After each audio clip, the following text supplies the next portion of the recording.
السلام علیکم ورحمۃ اللہ۔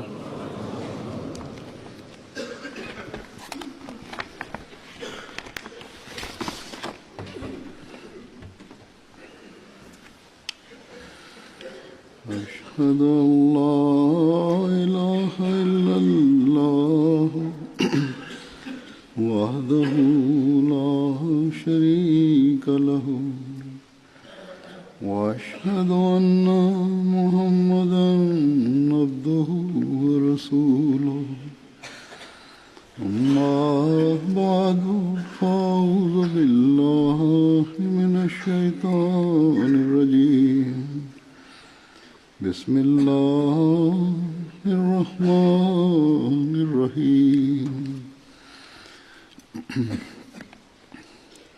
الحمد لله رب العالمين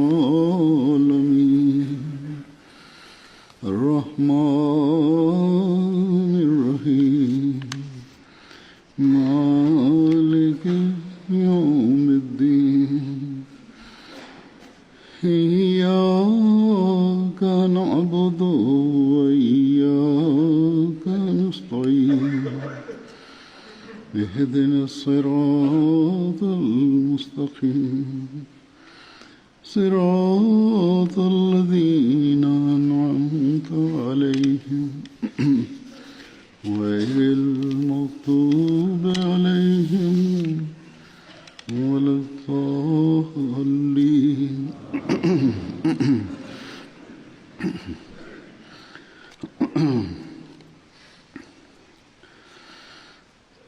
آج اللہ تعالیٰ کے فضل سے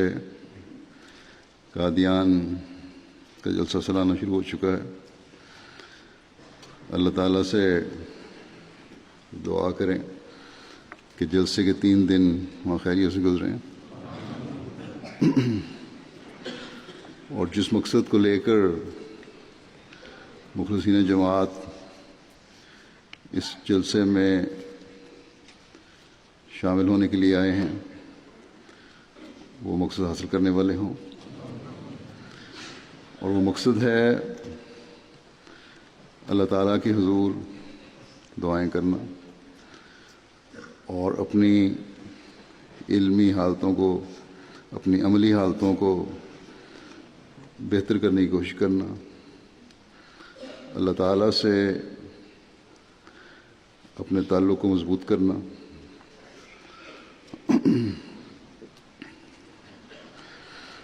اور اسی مقصد کے لیے جلسے کے پروگراموں میں شامل ہونا، انہیں سننا، ان سے فائدہ اٹھانا اور روحانی ماحول سے فائدہ اٹھانا، اور اس فائدہ اٹھاتے ہوئے دعاؤں کی طرف ایک خاص رغبت سے توجہ دینا، اور اپنی ذات تک ہی دعاؤں کو محدود نہیں رکھنا، بلکہ جماعت کی ترقی کے لیے خاص دعائیں کرنا، مخالفین جماعت جو جماعت کو نقصان پہنچانے کے لیے دنیا کے کسی بھی حصے میں منصوبہ بندی کر رہے ہیں، ان کے توڑ کے لیے اللہ تعالیٰ کی خاص مدد، تائید اور نصرت کے لیے دعائیں کرنا۔ اللہ تعالیٰ ان کے ہر شر سے ہمیں محفوظ رکھے۔ اسی طرح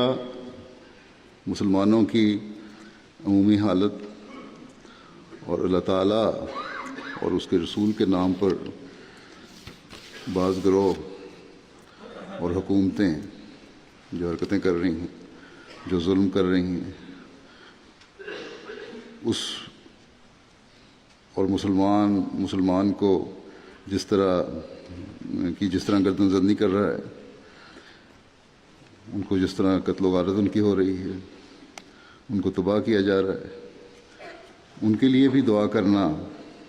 آج ہمارا فرض ہے، کیونکہ اللہ تعالیٰ اور ہمارے آقا حضرت محمد رسول اللہ صلی اللہ علیہ وسلم کے نام پر سب فریق یہ ظلم کر رہے ہیں، اور ان ظلموں کی وجہ سے غیر مسلم دنیا میں اسلام اور حضرت صلی اللہ علیہ وسلم کے نام کو پر اعتراض کیے جا رہے ہیں، اور ان باتوں سے بھی ہم احمدیوں کے دل ہی زخمی ہوتے ہیں۔ بس اس کے لیے بھی ہمیں دعائیں کرنی چاہیے، اور خاص طور پر وہ لوگ جو ان دنوں میں مسیح موعود کی بستی میں حضرت صلی اللہ علیہ وسلم کے عاشق صادق کی بستی میں جمع ہیں، انہیں خاص طور پر انفرادی طور پر بھی اور اجتماعی طور پر بھی اپنی دعاؤں میں ان سب مقاصد کو، ان سب دعاؤں کو سامنے رکھنا چاہیے، جس کے لیے اور اس بات کو بھی یاد رکھنا چاہیے کہ حضرت مسیح موعود علیہ الصلوۃ والسلام جس مقصد کے لیے بھیجے گئے تھے اس کے لیے بھی دعائیں کریں، اور وہ مقصد ہے مسلمانوں کی بھی ہدایت اور غیر مسلموں کو بھی اسلام کی حقیقت سے آشنا کرنا، اور ان پر اسلام کی برتری ثابت کر کے انہیں اسلام کی آغوش میں لے کے آنا، حضرت صلی اللہ علیہ وسلم کے جھنڈے کے نیچے لے کر آنا، توحید پر ان کو قائم کرنا۔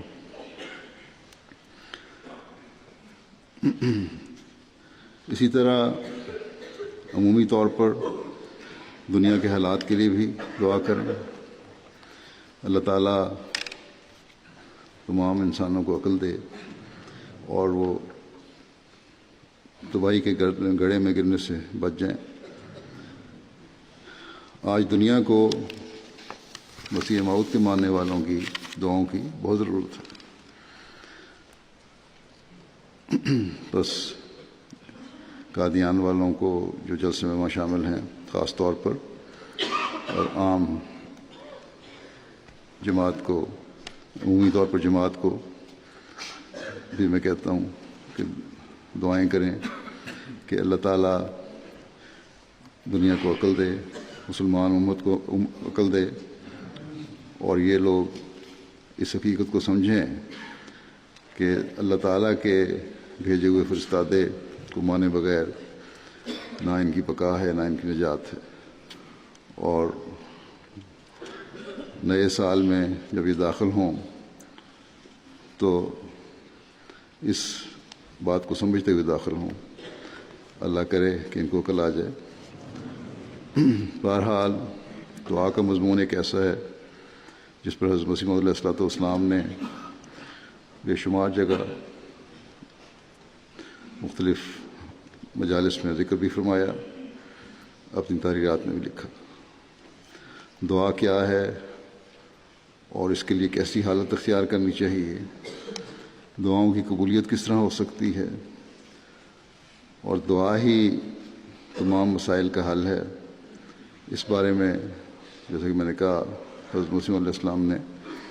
بڑا کھول کر بیان فرمایا ہے، اور توجہ دلائی ہے ہمیں اس طرف کہ دعاؤں کی طرف خاص توجہ کرو۔ اس ضمن میں آپ کے بعض اقتباسات میں پیش کروں گا۔ دعاؤں کی قبولیت کے لیے ایک بنیادی اور اصولی بات بیان فرماتے ہوئے حضرت اقدس مسیح موعود علیہ السلام فرماتے ہیں کہ جب تک سینہ صاف نہ ہو دعا قبول نہیں ہوتی۔ اگر کسی دنیاوی معاملے میں ایک شخص کے ساتھ بھی تیرے سینے میں بغض ہے تو تیری دعا قبول نہیں ہو سکتی۔ اس بات کو اچھی طرح سے یاد رکھنا چاہیے، اور دنیاوی معاملے کے سبب فرماتے ہیں کہ اس بات کو اچھی طرح یاد رکھنا چاہیے، اور دنیاوی معاملے کے سبب کبھی کسی کے ساتھ بغض نہیں رکھنا چاہیے، اور دنیا اور اس کے اسباب کیا اور اس کا اسباب کیا ہستی رکھتا ہے کہ اس کی خاطر تم کسی سے عداوت کرو۔ بس دعاؤں کی قبولیت کے لیے یہ انتہائی ضروری چیز ہے کہ سب ذاتی رنجشوں اور قدورتوں کو بھلا دیا جائے، اور اللہ تعالیٰ کے حضور گڑ گڑاتے ہوئے اپنے گناہوں کی معافی بھی مانگی جائے، اور آئندہ کے لیے اپنے دل کو پاک صاف رکھنے کے لیے بھی اللہ تعالیٰ سے مدد مانگی جائے۔ آج جب مخالفین احمدیت اپنی مخالفانہ کارروائیوں میں بڑھے ہوئے ہیں، ہمیں ایک ہو کر اللہ تعالیٰ کے حضور اپنی دعاؤں کے ساتھ حاضر ہونا چاہیے۔ جب انسان بے چین ہو کر، مضطر بن کر اللہ تعالیٰ کے آگے جھکتا ہے، اس سے مانگتا ہے، تو پھر اللہ تعالیٰ بھی اس کی مدد کو آتا ہے۔ بس اس اصل کو ہمیشہ سامنے رکھنا چاہیے، اور کبھی اس بات سے لاپرواہ نہیں ہونا چاہیے۔ حضرت مسیح علیہ السلام فرماتے ہیں کہ بعض لوگ ایسے ہوتے ہیں کہ ایک کان سے سنتے ہیں، دوسرے طرف سے نکال دیتے ہیں، ان باتوں کو دل میں نہیں اتارتے، چاہے جتنی نصیحت کرو مگر ان کو اثر نہیں ہوتا۔ فرمایا کہ یاد رکھو کہ خدا تعالیٰ بڑا بے نیاز ہے، جب تک کثرت سے اور بار بار اضطراب سے دعا نہیں کی جاتی وہ پرواہ نہیں کرتا۔ دیکھو کسی کی بیوی یا بچہ بیمار ہو یا کسی پر سخت صدمہ آ جاوے تو ان باتوں کے واسطے ان کو کیسا اضطراب ہوتا ہے۔ بس دعا میں بھی جب تک سچی تڑپ اور حالت اضطراب پیدا نہ ہو تب تک وہ بالکل بے اثر و بیہودہ کام ہے، اور دعاؤں میں اضطراب پیدا کرنے کی حالت اور پھر قبولیت کے لیے، جیسا کہ پہلے اصولی بات بیان فرما دیا آپ نے کہ اپنے دلوں کی قدورتوں کو صاف کرو۔ آپ فرماتے ہیں قبولیت کے واسطے اضطراب شرط ہے۔ ایک شرط دلوں کو صاف کرنا، پھر دوسری بات اضطراب،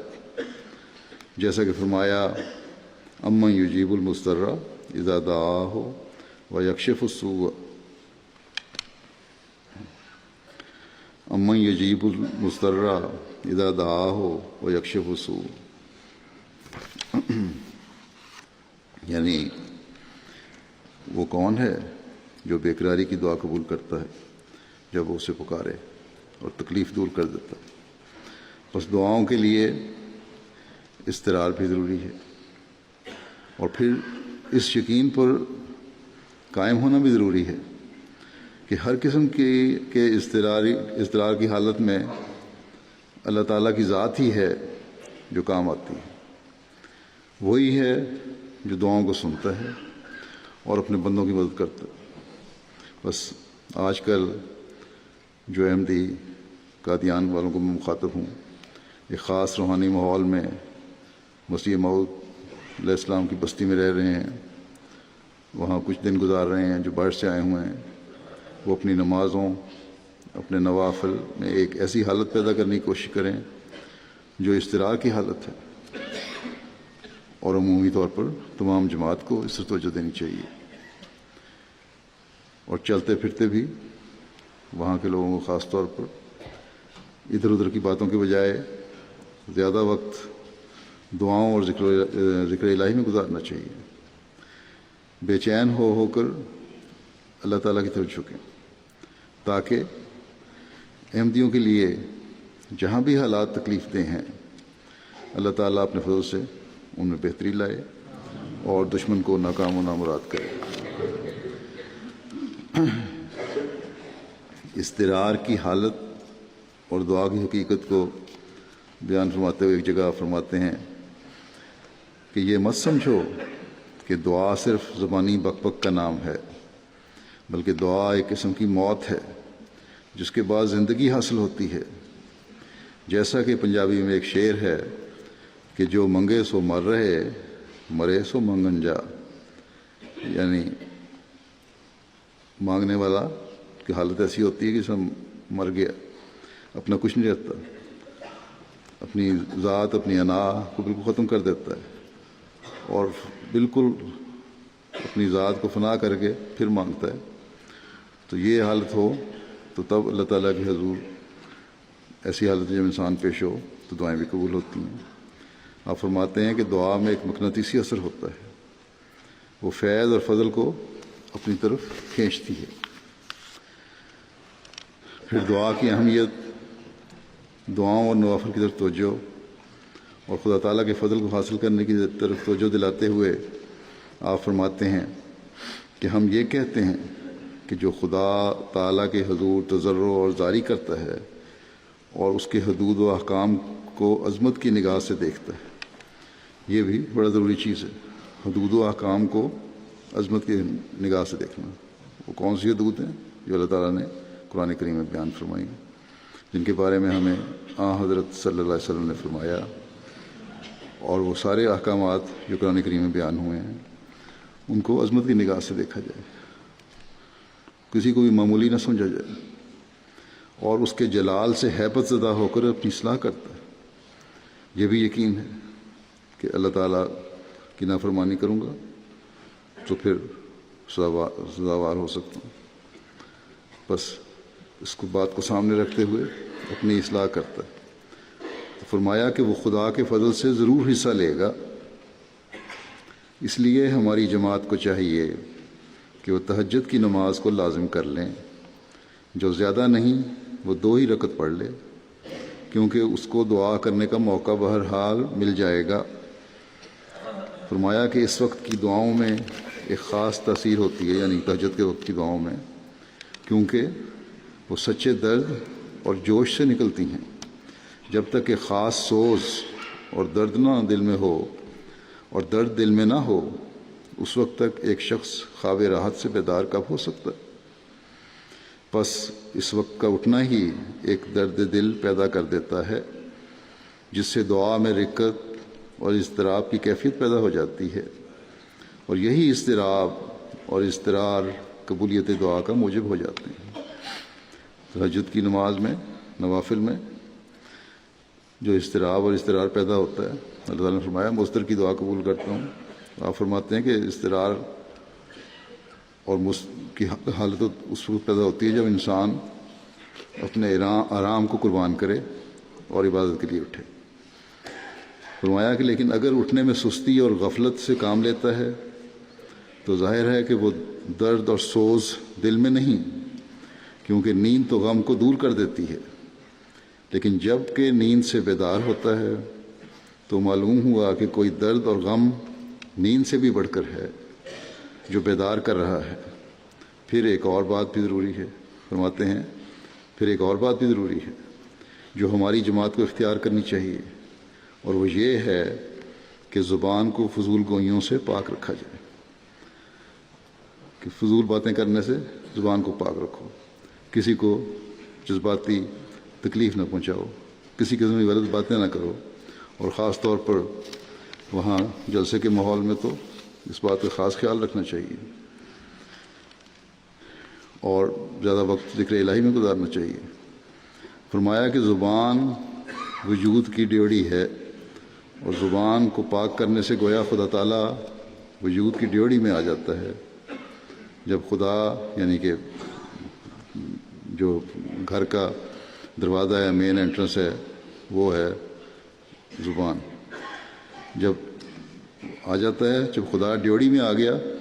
تو پھر اندر آنا کیا تعجب۔ آپ فرماتے ہیں پھر یاد رکھو کہ حقوق اللہ اور حقوق عباد میں دانستہ ہرگز غفلت نہ کی جائے، نہ اللہ تعالیٰ کے حق ادا کرنے میں غفلت ہو،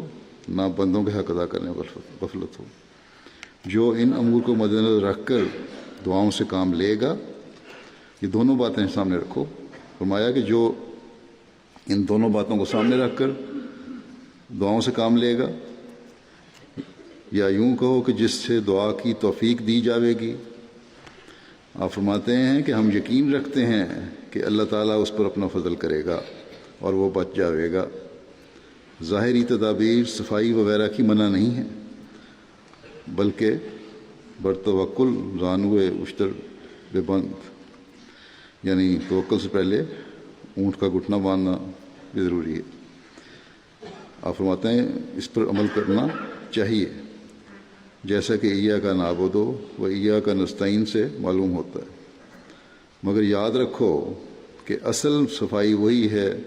جو فرمایا ہے قد افلح من زکاہا، کہ ہر شخص اپنا فرض سمجھ لے کہ وہ اپنی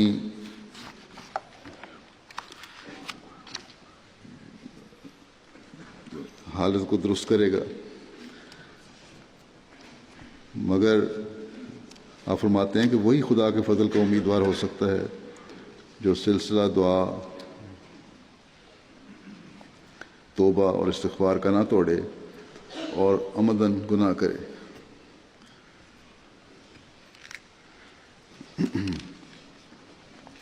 پھر آپ فرماتے ہیں کہ گناہ ایک زہر ہے جو انسان کو ہلاک کر دیتی ہے اور خدا کے غضب کو بھڑکاتی ہے۔ گناہ سے صرف خدا تعالیٰ کا خوف اور اس کی محبت ہٹاتی ہے۔ اللہ تعالیٰ کا خوف اور محبت ہو اور یہ پتہ ہو کہ مجھے ہر وقت خدا تعالیٰ دیکھ رہا ہے، تو تبھی آپ فرماتے ہیں گناہ سے انسان بچ سکتا ہے۔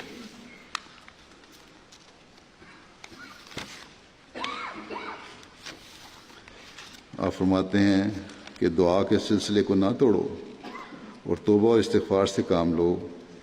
وہی دعا مفید ہوتی ہے جب کہ دل خدا کے آگے پگھل جاوے اور خدا کے سوا کوئی مفر نظر نہ آوے، جو خدا کی طرف بھاگتا ہے اور اضطرار کے ساتھ امن کا جویاں ہوتا ہے، وہ آخر بچ جاتا ہے۔ یہ بیان فرماتے ہوئے کہ حقیقی دعا کیا ہے، آپ فرماتے ہیں دعا دو قسم کی ہے، ایک تو معمولی طور سے، دوم وہ یعنی عام دعا انسان کرتا ہے، اور دوم وہ دعا وہ جب انسان اسے انتہا تک پہنچا دیتا ہے۔ بس یہی دعا حقیقی معنوں میں دعا کہلاتی ہے کہ انسان دعا کو انتہا تک پہنچا دے، ایک اضطرار کی کیفیت پیدا ہو جائے۔ آپ فرماتے ہیں کہ انسان کو چاہیے کہ کسی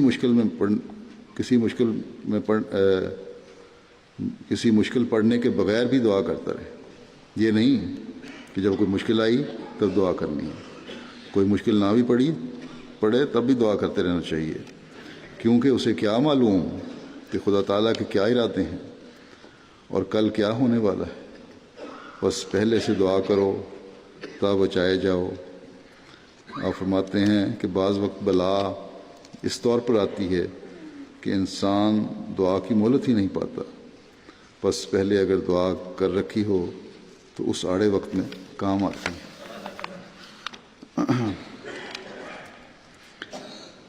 پھر یہ بات بیان فرماتے ہوئے کہ قرآن کریم جو ہے اس کی ابتدا بھی دعا ہے اور اس کی انتہا بھی دعا پر ہے۔ آپ فرماتے ہیں کہ یاد رکھو کہ یہ جو خدا تعالیٰ نے قرآن مجید کی ابتدا بھی دعا سے ہی کی ہے اور پھر اس کو ختم بھی دعا پر ہی کیا ہے۔ سورہ فاتحہ بھی دعا ہے اور سورہ ناس بھی دعا ہے۔ اس کا یہ مطلب ہے کہ انسان ایسا کمزور ہے کہ خدا کے فضل کے بغیر پاک ہو ہی نہیں سکتا، اور جب تک خدا تعالیٰ سے مدد اور نصرت نہ ملے یہ نیکی میں ترقی کر ہی نہیں سکتا۔ ایک فرمایا کہ ایک حدیث میں آیا ہے کہ سب مردے ہیں مگر جس کو خدا زندہ کرے، اور سب گمراہ ہیں مگر جس کو خدا ہدایت دے، اور سب اندھے ہیں مگر جس کو خدا بینا کرے۔ فرمایا غرض یہ سچی بات ہے کہ جب تک خدا کا فیض حاصل نہیں ہوتا تب تک دنیا کی محبت کا توق گلے کا ہار رہتا ہے، اور وہی اس سے خلاصی پاتے ہیں جن پر خدا اپنا فضل کرتا ہے۔ مگر یاد رکھنا چاہیے کہ خدا کا فیض بھی دعا سے ہی شروع ہوتا ہے، اس کے لیے بھی دعا ہی کرنی پڑے گی۔ پھر مومنوں کے اوصاف بیان فرماتے ہوئے آپ فرماتے ہیں کہ قرآن مجید میں تو صاف طور پر لکھا ہے کہ قد افلح المؤمنون الذین هم فی صلاتہم خاشعون، یعنی جب دعا کرتے کرتے انسان کا دل پگھل جائے اور آستانہ الوہیت پر ایسے خلوص اور صدق سے گر جاوے کہ بس اسی میں محو ہو جاوے اور سب خیالات کو مٹا کر اسی سے فیض اور استعانت طلب کرے اور ایسی یکسوئی حاصل ہو جائے کہ ایک قسم کی رقت اور گداز پیدا ہو جائے، تب فلاح کا دروازہ کھل جاتا ہے۔ یہ بھی اضطراری کیفیت پیدا ہو، رقت پیدا ہو، انسان روئے، ایک دل میں نرمی پیدا ہو جائے، فرمایا کہ تب فلاح کا دروازہ کھلتا ہے۔ یہ فرمایا قد افلح المومنون، مومن فلاح پا جاتے ہیں وہ جو خشیت دکھاتے ہیں اپنی نمازوں میں، انتہائی عاجزی اور انکساری سے گرتے ہیں، اضطراری کیفیت طاری ہو جاتی ہے ان پہ، تب فرمایا کہ فلاح کا دروازہ کھل جاتا ہے، جس سے دنیا کی محبت ٹھنڈی ہو جاتی ہے، کیونکہ دو محبتیں ایک جگہ جمع نہیں رہ سکتی۔ جیسے لکھا ہے کہ ہم خدا خواہی و ہم دنیا دوں، این خیال است و محال است و جنوں، کہ تو خدا کو بھی چاہتا ہے اور اس دنیا ذلیل دنیا کو بھی چاہتا ہے،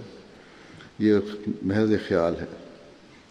یہ ناممکن ہے اور یہ پاگل پن ہے، دونوں چیزیں نہیں ہو سکتی۔ ہاں خدا کو چاہو تو دنیا ضرور مل جاتی ہے، لیکن صرف دنیا کو چاہنے سے خدا نہیں ملتا۔ اپنے ارادوں اور خواہشات کو اللہ تعالیٰ کی رضا کے تابع کرنے سے ہی دعاؤں کی قبولیت ہوتی ہے۔ اس نقطے کو بیان فرماتے ہوئے آپ فرماتے ہیں کہ فنا فی اللہ ہو جانا اور اپنے سب ارادوں اور خواہشات کو چھوڑ کر محض اللہ کے ارادوں اور احکام کا پابند ہو جانا چاہیے، کہ اپنے واسطے بھی اور اپنی اولاد، بیوی بچوں، خیش و اقارب اور ہمارے واسطے بھی باعث رحمت بن جاؤ۔ یعنی ہمارے واسطے اپنے خود مسلم اپنے آپ کو بھی کہہ رہے ہیں کہ باعث رحمت بن جاؤ۔ یہ کس طرح بنو گے؟ کہ سب خواہشوں کو چھوڑ کر اللہ کی طرف آ کر۔ آپ فرماتے ہیں کہ مخالفوں کے واسطے اعتراض کا موقع ہرگز نہ دینا چاہیے۔ اللہ تعالیٰ فرماتا ہے کہ منہم ظالم لنفسہ ومنہم مقتصد ومنہم سابق بالخیرات۔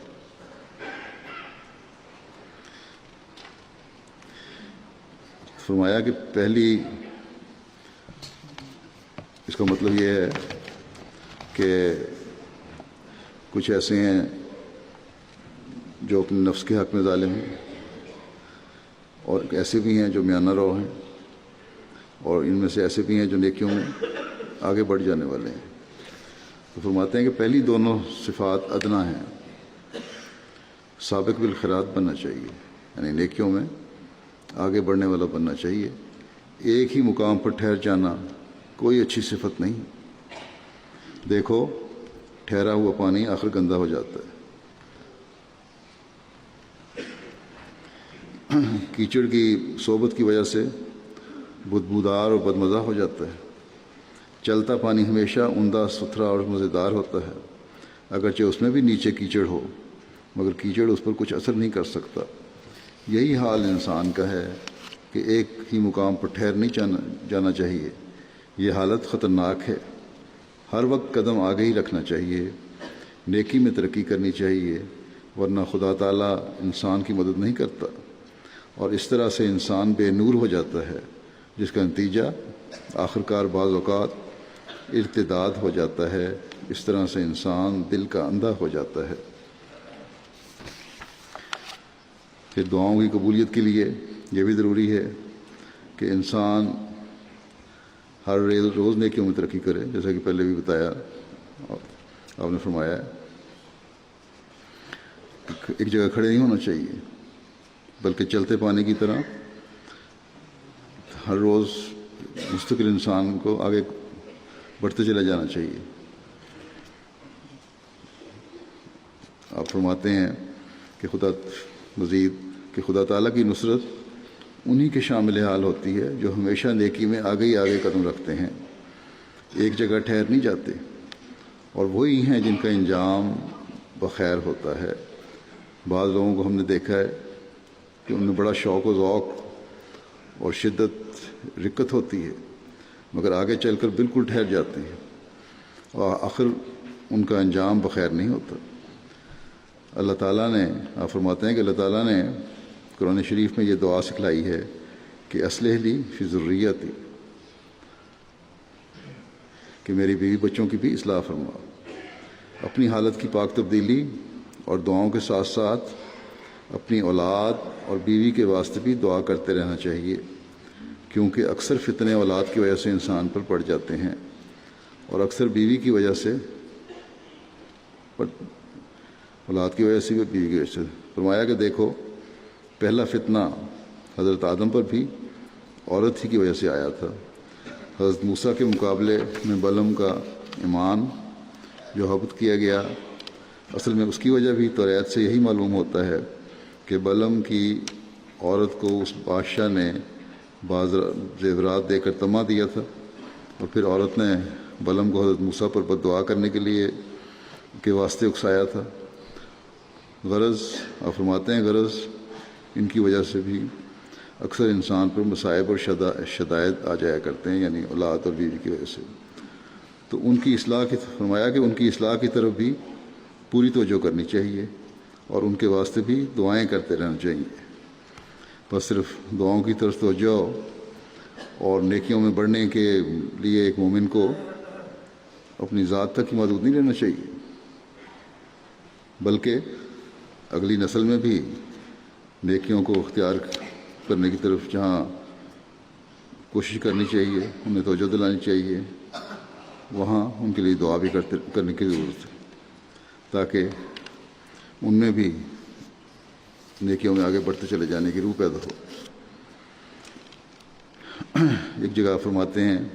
کہ ایک شخص جو اولیاء اللہ میں سے تھے، ان کا ذکر ہے کہ وہ جہاز میں سوار تھے، سمندر میں طوفان آ گیا، قریب تھا کہ جہاز غرق ہو جاتا، اس کی دعا سے بچا لیا گیا، یعنی اس بزرگ کی وجہ سے، اور دعا کے وقت اس کو یہ الہام ہوا کہ تیری خاطر ہم نے سب کو بچا لیا۔ فرمایا کہ مگر یہ باتیں نرا زبانی جمع خرچ سے حاصل نہیں ہوتی، ان کے لیے تو بڑی محنت کرنی پڑتی۔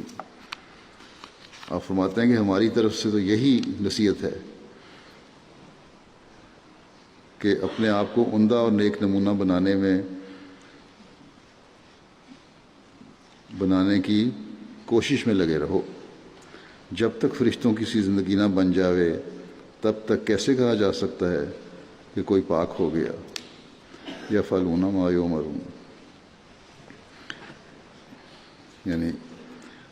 وہی کرتے ہیں جو حکم دیتے ہیں، جو اپنی حالتوں کو، عملی حالتوں کو ایسی بناؤ جیسا تم دوسروں کو بھی کہتے ہو۔ آپ فرماتے ہیں دعا کی طرف کی اہمیت بتاتے ہوئے کہ مبارک وہ قیدی جو دعا کرتے ہیں تھکتے نہیں، کیونکہ ایک دن رہائی پائیں گے۔ مبارک وہ اندھے جو دعاؤں میں سست نہیں ہوتے، کیونکہ ایک دن دیکھنے لگیں گے۔ مبارک وہ جو قبروں میں پڑے ہوئے دعاؤں کے ساتھ خدا کی مدد چاہتے ہیں، کیونکہ ایک دن قبروں سے باہر نکالے جائیں گے۔ پھر آپ ہمیں توجہ دلاتے ہوئے فرماتے ہیں کہ مبارک تم جب کہ دعا کرنے میں کبھی ماندہ نہیں ہوتے، کبھی تھکتے نہیں، سستی نہیں دکھاتے، اور تمہاری روح دعا کے لیے پگھلتی، اور تمہاری آنکھ آنسو بہاتی، اور تمہارے سینے میں ایک آگ پیدا کر دیتی ہے، اور تمہیں تنہائی کا ذوق اٹھانے کے لیے اندھیری کوٹریوں اور سنسان جنگلوں میں لے جاتی ہے، اور تمہیں بیتاب اور دیوانہ اور از خود رفتہ بنا دیتی ہے، کیونکہ آخر تم پر فضل کیا جائے گا۔ وہ خدا، یہ حالات ایک جیسے نہیں ہونے، ان دعاؤں سے اللہ تعالیٰ کا فضل انشاءاللہ آئے گا۔ وہ خدا جس کی طرف ہم بلاتے ہیں نہایت کریم اور رحیم اور حیا والا، صادق، وفادار، عاجزوں پر رحم کرنے والا ہے۔ بس تم بھی وفادار بن جاؤ اور پورے صدق اور وفا سے دعا کرو کہ وہ تم پر رحم فرمائے گا۔ دنیا کے شور و غوغا سے الگ ہو جاؤ اور نفسانی جھگڑوں کا دین کو رنگ مت دو، خدا کے لیے ہار اختیار کر لو اور شکست کو قبول کر لو، تا بڑی بڑی فتحوں کے تم وارث بن جاؤ، دعا کرنے والوں کو خدا معجزے دکھائے گا اور مانگنے والوں کو ایک خارق عادت نعمت دی جائے گی۔ دعا خدا سے آتی ہے اور خدا کی طرف ہی جاتی ہے۔ دعا سے خدا ایسا نزدیک ہو جاتا ہے جیسا کہ تمہاری جان تم سے نزدیک ہے۔ دعا کی پہلی نعمت یہ ہے کہ انسان میں پاک تبدیلی پیدا ہوتی ہے، پھر اس تبدیلی سے خدا بھی اپنی صفات میں تبدیلی کرتا ہے، اور اس کے صفات غیر متبدل ہیں، مگر تبدیلی یافتہ کے لیے اس کی ایک الگ تجلی ہے۔ خدا کی صفات میں تبدیلیاں نہیں ہوتی، بلکہ ان کا جو اظہار ہے وہ بدل جاتا ہے جب انسان اپنے اندر تبدیلی پیدا کرتا، تو جس کو دنیا نہیں جانتی۔ فرمایا کہ گویا وہ اور خدا ہے، حالانکہ اور کوئی خدا نہیں، مگر نئی تجلی نئے رنگ میں اس کو ظاہر کرتی ہے۔ تب اس خاص تجلی کے شان میں اس تبدیل یافتہ کے لیے وہ کام کرتا ہے جو دوسروں کے لیے نہیں کرتا۔ یہی وہ خارق ہیں۔ نمازوں، دعاؤں اور نیک اعمال کی طرف توجہ دلاتے ہوئے افراد جماعت کو اپنے فرمایا، اور اسی طرح اپنے نیک نمونے دکھانے کی طرف توجہ دلاتے ہوئے فرمایا کہ ہماری جماعت کے لوگوں کو نمونہ بن کر دکھانا چاہیے۔ اگر کسی کی زندگی بیعت کے بعد بھی اسی طرح کی ناپاک اور گندی زندگی ہے جیسے کہ بیعت سے پہلے تھی، اور جو شخص ہماری جماعت میں ہو کر برا نمونہ دکھاتا ہے اور عملی یا اعتقادی کمزوری دکھاتا ہے، تو وہ ظالم ہے، کیونکہ وہ تمام جماعت کو بدنام کرتا ہے اور ہمیں بھی اعتراض کا نشانہ بناتا ہے۔ برے نمونے سے اوروں کو نفرت ہوتی ہے اور اچھے نمونے سے لوگوں کو رغبت پیدا ہوتی ہے۔ آپ فرماتے ہیں کہ انسان کا آج اور کل برابر نہیں ہونے چاہیے، اس پہلے بھی مثالیں آ چکی ہیں۔ جس کا آج اور کل اس لحاظ سے کہ نیکی میں کیا ترقی کی ہے برابر ہو گیا، وہ گھاٹے میں ہے۔ انسان اگر خدا کو ماننے والا اور اسی پر کامل ایمان رکھنے والا ہو تو کبھی ضائع نہیں کیا جاتا، بلکہ اس ایک کی خاطر لاکھوں جانیں بچائی جاتی ہیں۔ جیسے مثال بھی دی کہ وہ ایک ولی اللہ تھے جہاز پہ، ان کی خاطر دوسرے بچائے گئے۔ تو اللہ تعالیٰ اتنی غیرت رکھتا ہے پھر اپنے بندوں کی۔ آپ فرماتے ہیں کہ ہمارا ہتھیار تو دعا ہے، اس لیے دعاؤں کی طرف توجہ دینی چاہیے۔ فرمایا کہ مسیح موعود کے متعلق کہیں یہ نہیں لکھا کہ وہ تلوار پکڑے گا، اور نہ یہ لکھا ہے کہ وہ جنگ کرے گا، بلکہ یہی لکھا ہے کہ مسیح کے دم سے کافر مریں گے، یعنی وہ اپنی دعا کے ذریعے سے تمام کام کرے گا۔ اور فرمایا کہ یہ سب مقاصد جو ہم حاصل کرنا چاہتے ہیں صرف دعا کے ذریعے سے حاصل ہو سکیں گے۔ دعا میں بڑی قوتیں ہیں۔ پھر آپ فرماتے ہیں کہ کہتے ہیں کہ ایک دفعہ ایک بادشاہ ایک ملک پر چڑھائی کرنے کے واسطے نکلا۔ راستے میں ایک فقیر نے اس کے گھوڑے کی باگ پکڑ لی، ایک کہاوت بنی ہے، اور کہا کہ تم آگے مت بڑھو ورنہ میں تمہارے ساتھ لڑائی کروں گا۔ بادشاہ حیران ہوا اور اس سے پوچھا کہ تو ایک بے سر و سامان فقیر ہے، تو کس طرح میرے ساتھ لڑائی کرے گا؟ فقیر نے جواب دیا کہ میں صبح کی دعاؤں کے ہتھیار سے تمہارے مقابلے میں جنگ کروں گا، یعنی تہجد کی نمازوں کے دعاؤں سے۔ بادشاہ نے کہا کہ میں اس کا مقابلہ نہیں کر سکتا، اور یہ کہہ کر واپس چلا گیا۔ تو اتنی طاقت ہے دعاؤں کی، اس بات کو آپ بیان فرما رہے ہیں۔ فرمایا کہ غرض دعا میں خدا تعالیٰ نے بڑی قوتیں رکھی ہیں۔ خدا تعالیٰ نے مجھے بار بار بدریہ الہامات کے یہی فرمایا ہے کہ جو کچھ ہوگا دعا ہی کے ذریعے سے ہوگا۔ ہمارا ہتھیار تو دعا ہی ہے، اور اس کے سوائے اور کوئی ہتھیار میرے پاس نہیں۔ جو کچھ ہم پوشیدہ مانگتے ہیں خدا تعالیٰ اس کو ظاہر کر کے دکھا دیتا ہے۔ گزشتہ انبیاء کے زمانے میں بعض مخالفین کو نبیوں کے ذریعے سے بھی سزا دی جاتی تھی، یعنی جنگوں کی صورت میں بھی دی گئی، مگر خدا جانتا ہے کہ ہم ضعیف اور کمزور ہیں۔ اس واسطے اس نے ہمارا سب کام اپنے ہاتھ میں لے لیا ہے۔ اسلام کے واسطے اب یہی ایک راہ ہے جس کو خشک ملا اور خشک فلسفی نہیں سمجھ سکتا۔ اگر ہمارے واسطے لڑائی کی راہ کھلی ہوتی تو اس کے لیے تمام سامان بھی مہیا ہو جاتے۔ جب ہماری دعائیں ایک نقطے پر پہنچ جائیں گی تو جھوٹے خود بخود تباہ ہو جائیں گے۔ بس یہ ایک نقطہ ہے جو سمجھنے والا ہے، جو آپ نے فرمایا کہ ہماری دعائیں جب ایک نقطے پر پہنچ جائیں گی، اس معیار پر پہنچ جائیں گی جو اللہ تعالیٰ چاہتا ہے، تو پھر تمام جھوٹے خود بخود تباہ ہو جائیں گے۔ آپ کے زمانے میں تو جتنے مخالفین تھے وہ ذلیل و خواری ہوئے آپ کے سامنے، اور آج بھی ان دعاؤں کے ذریعے سے ہی دشمن پہ اگر فتح پانی ہے تو پائی جا سکتی ہے، اور اس کے لیے ہمیں کوشش کرنی چاہیے۔ آپ فرماتے ہیں کہ ہمارے نزدیک دعا سے بڑھ کر اور کوئی ہتھیار ہی نہیں، سعید وہ ہے جو اس بات کو سمجھے کہ خدا تعالیٰ اب دین کو کس راہ سے ترقی دینا چاہتا ہے۔ بس جو ہتھیار اللہ تعالیٰ نے دین کی ترقی کا حضرت مسیح موعود علیہ السلام کو دیا ہے، وہی آپ کے ماننے والوں کو بھی استعمال کرنا ہوگا۔ یہی ہتھیار ہے جو ہمیں انشاءاللہ تعالیٰ مشکلات سے بھی نکالے گا اور باقی دشمن کو بھی خائب و خاسر کرے گا۔ بس اس طرف ہر احمدی کو توجہ دینے کی ضرورت ہے۔ آخر میں حضرت مسیح علیہ السلام کی ایک دعا ہے جو مسلم امہ کے لیے بھی کی آپ نے، اپنے ہمارے جو غیر جماعت مسلمان بھائی ہیں ان کے لیے بھی کی، عمومی طور پر بھی کی۔ آپ فرماتے ہیں رب یا رب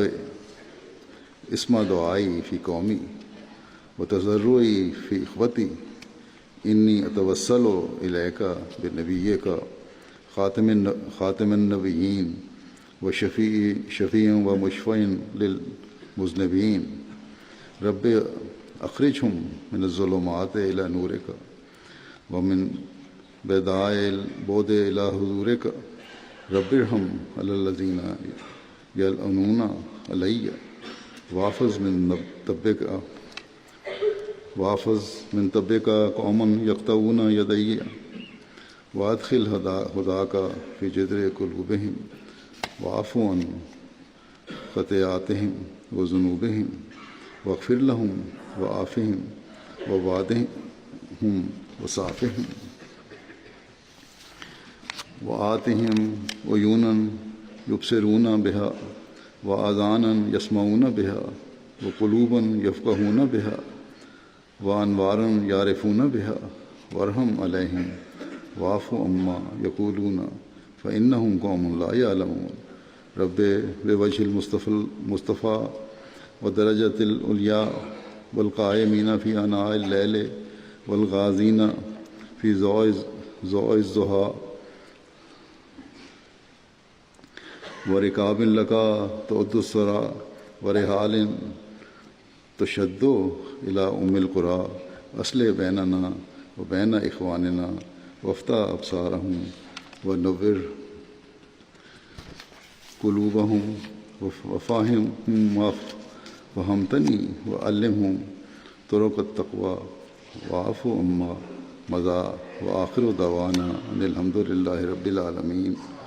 رب السماوات العلیٰ، اے میرے رب، میری قوم کے بارے میں میری دعا اور میرے بھائیوں کے بارے میں میری گریہ ازائی سن۔ میں تیرے نبی خاتم النبیین اور گناہ گاروں کے شفیع جس کی شفاعت قابل قبول کی جائے گی کے واسطے تجھ سے عرض کرتا ہوں، اے میرے رب، انہیں ظلمات سے اپنے نور کی طرف نکال لیا اور دوری کے دشت سے اپنے حضور لیا۔ اے میرے رب، ان پر رحم کر جو مجھ پر لعنت کرتے ہیں اور جو میرے ہاتھ کاٹتے ہیں۔ اس قوم کو ہلاکت سے بچا اور اپنی ہدایت کو ان کے دلوں میں داخل فرما اور ان کی خطاؤں اور گناہوں سے درگزر فرما اور ان کو بخش دے اور ان کو عافیت عطا فرما اور ان کی اصلاح فرما اور ان کو پاک فرما۔ ان کو ایسی آنکھیں عطا فرما جن سے وہ دیکھ سکیں، ایسے کان عطا فرما جن سے وہ سن سکیں، ایسے دل عطا فرما جن سے وہ سمجھ سکیں، ایسے انوار عطا فرما جن سے وہ سمجھ سکیں۔ ان پر رحم فرما اور جو کچھ وہ کہتے ہیں ان سے درگزر فرما، کیونکہ وہ ایسی قوم ہیں جانتے نہیں۔ اے میرے رب، حضرت محمد مصطفیٰ صلی اللہ علیہ وسلم اور آپ کے بلند مقام کے صدقے اور ان کے صدقے جو راتوں کو قیام کرتے اور صبح کے وقت جنگ کرتے ہیں، اور ان سواریوں کے صدقے جو راتوں کو تیز بھاگتی ہیں، اور ان سفروں کے صدقے جو ام القریٰ کی طرف کیے جاتے ہیں، ہمارے اور ہمارے بھائیوں کے درمیان صلح کے سامان فرما اور ان کی آنکھیں کھول اور ان کے دلوں کو منور فرما اور انہیں وہ کچھ سمجھا دے جو تو نے مجھے سمجھایا ہے اور ان کو تقویٰ کے طریق سکھا اور جو کچھ گزر چکا اسے درگزر فرما۔ ہماری آخری صدا دعا یہی ہے کہ تمام تعریفیں اللہ تعالیٰ کے لیے ہیں جو بلند آسمانوں کا رب ہے۔ اللہ تعالیٰ امت مسلمہ کی آنکھیں کھولے اور یہ اللہ تعالیٰ کے بھیجے ہوئے کہ مخالفت سے باز آ کر حضرت مسیح علیہ الصلوۃ والسلام کے معاون اور مددگار بننے والے ہوں۔ اللہ تعالیٰ ہمیں بھی دعاؤں کا حق ادا کرنے والا بنائے، خاص طور پر قادیان میں شامل جلسہ دعاؤں پر بہت توجہ دیں اور اس جلسے میں شمولیت کو اپنے اندر ایک انقلابی تبدیلی لانے والا بنائیں۔ اللہ تعالیٰ ہم سب کو اس کی توفیق عطا فرمائے۔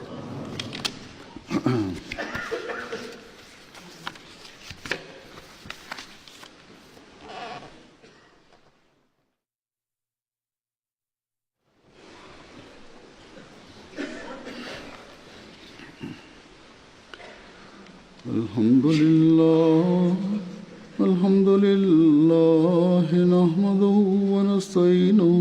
ونستغفره ونؤمن به ونتوكل عليه